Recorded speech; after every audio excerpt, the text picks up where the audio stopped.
재증명을 할 수 있지만 뭔가 더 앞선 선지식으로부터 좀 한마디 듣고 싶을 때가 있거든. 이게 바르게 가는 건지. 그래서 큰 스님을 나도 젊어서는 몇 번 찾아가 보고 선지식을 향해서 뭐 헤매기도 했었는데 결론은 이제 어떤 결론을 제가 가졌냐면요.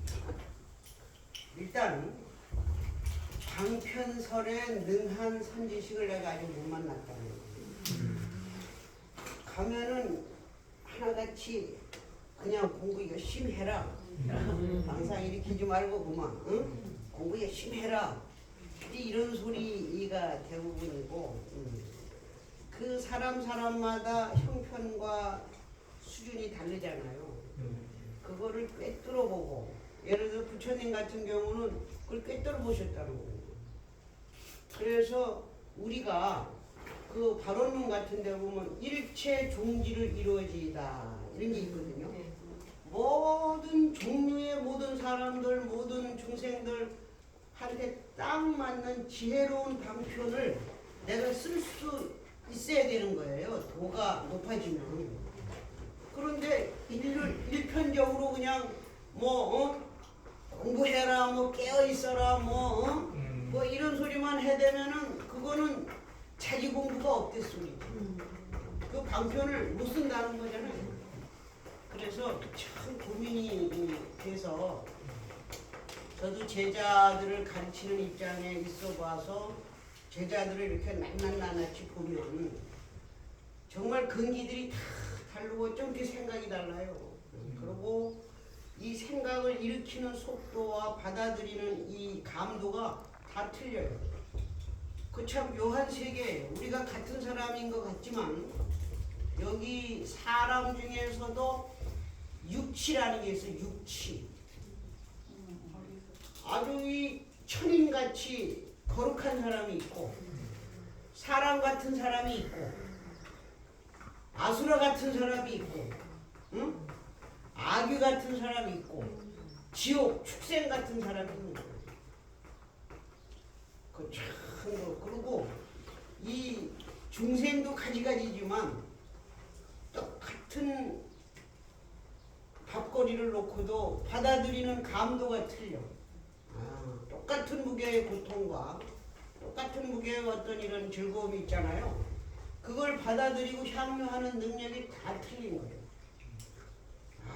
기기묘명한 거예요. 우리 인간이 똑같이 생긴 사람이 없듯이 정말 우리 이 인간 세계라고 하는 거는 정말 이거 기기절묘한 세계. 그런데 우리가 교육을 통해서 사회 구성원들의 어떤 전반적인 상향을 통해서 학문을 통해서 여러 가지 철학, 이 세상에 왔다 가신 성인들이나 철학자들이나 이런 분들의 어떤 나도 모르게 훈숙되는 그 지식이 있어요. 받아들이는. 그래서 그 훈숙되는 거, 인류 역사에서 공증된 철학이, 온당한 철학이 있잖아요. 그죠? 공증된. 그러한 공증된 도덕과 철학과 이런 것은 우리를 조정하는 힘이 돼요. 내가 인생을 바로 살아가는 그게 바로미터가 된다. 근데 이제 선지식을 찾아갈 때 중요한 것은 자기 물음이 자기하고 합일이 안 됐어. 내가 정말 이 물음이 내 물음인가? 이 물음에 대한 절실한 자기 노력이 부족하다. 정말 내가 노력을 했는가? 이 질문을 정말 이 질문에 내가 정말 진실한가? 이것이 결여됐을 때 머리가 하얘지죠. 선지식 앞에 서면은 머리가 하얘지고 말문이 탁 막히는 거예요. 왜? 자기가 자기를 몰라. 내가 뭐를 궁금해하는지, 정말 내가 이거를 궁금해할 정도로 그 궁극에까지 다 있는지, 그게 결여된 상태로 선지식을 만나봤댔자 이 서로 교감이 안 되는 거예요. 정박 화성처럼 스승과 제자가 딱 만나서 저놈이 왜 오는지를 스승은 벌써 알고 스승은 그냥 가슴에 답답함을 품고 정말 나 이거 해결하지 않으면 죽을 것 같은 정말 내가 이 물음에 대한 너무나 절절한 궁금함이 있어서 오면은 그 오는 기운이 벌써 달라요. 그 선지식 정도 되면은 벌써 탁 앉으면은 어떤 기운이 막 오는 게 느껴져요. 그 정도가 감지가 되는 거예요. 그러면은 벌써 탁 오면은 눈빛 탁 마주쳤을 때 한마디 꺼내려고 할 때 그냥 벼락같이 화를 한다든지 벼락같이 그냥 뺨싸대기를 후리친다든지 이 선지식의 어떤 그 방편술이 나오는 거예요. 그래서 방인이 할인이 이런 것이 한때 유행을 했잖아요. 중국에서도 그렇고 우리나라 시대에도 옛날 시대에는 그런 게 비일비재했어요. 그만큼 공부하는 사람들이 진지함이 있었고 선지식도 그만큼 선지식 노릇하려면 얼마나 공부해야 되겠어요? 어떤 놈이 오밤중에 와서 무슨 짓을 할지 모르는 거야. 그러니까 아주 그냥 정말 목숨을 걸고 깨어 있어야 되는 자리가 선지식 자리야. 그러니까는 벌써 탁 이 기가 느껴지는 거예요. 아, 어떤 놈이 지금 어디서 출발해서 나한테 오고 있다. 아, 어디쯤 왔구나. 대문 넘어섰네, 문지방 넘어섰네, 딱 되는 거지. 그러면 그냥 그놈이 먼저 말 꺼내기 전에 가서 그냥 팍 먼저 기선을 제압하는 선지식도 있어요. 그 사람이 먼저 질문 꺼내기 전에 질문을 탁 던지는 선지식도 있고 이 사람이 질문을 하면은 그 질문을 아주 번개처럼 되돌려줘서 본인이 스스로 답을 얻게끔. 사실은 우리 이 공부는 자문자답하는 경기입니다. 사실은 이게 선지식이 답을 안 켜주는 것 같지만 자기 속에 내면의 공부가 아주 꽉 차가지고 어쩔 수 없어서 누가 이렇게 턱 건드려만 주면 터지는 거예요. 그런 지경까지 팽배해 있을 때 그럴 때 선지식이 만나지는 거예요. 그 선지식은 아주 쉽게 그냥 턱 건드려만 줘도 도가 트는 거죠. 그런 선지식을 열망해서 저도 젊어 한때 막 찾아다녀 봤지만 결국 내가 위선자라는 걸 알았어요. 어느 스승한테 씩씩거리고 갔는데 나도 서암 큰 스님이라고 여러분 아시나 몰라. 네. 서암 큰 스님이라고 계셨어요. 법륜 스님 스승님. 네. 누구요? 아닌데. 하여튼 서암 스님이라고 계셨어요. 서암 스님 치면 나올 거야 아마. 이분이 한 10여 년 전에 돌아가셨는데 서암 스님이 생존에 계실 때 우리 선방 수자들한테는 서암 스님이 선지식으로 알려졌었어요. 그래가지고 서암 스님을 찾아서 이제 저도 그분이 산 데는 토구를 찾아갔는데 찾아가다 보니까 저녁 때가 됐어요. 한 오후 4시만 돼도 산중은 이제 저녁이거든요. 그 이제 마당에 뚝 들어섰는데 스님이 내가 올 줄을 알았던 거예요. 야, 막 그냥 씩씩거리고 올라가려니까 이게 해는 질라고 지기 전에 얼른 가서 여쭤보고 얼른 내려와야지. 거기서 잠을 잘 수는 없잖아요. 큰 스님 혼자 사시는 토굴인데.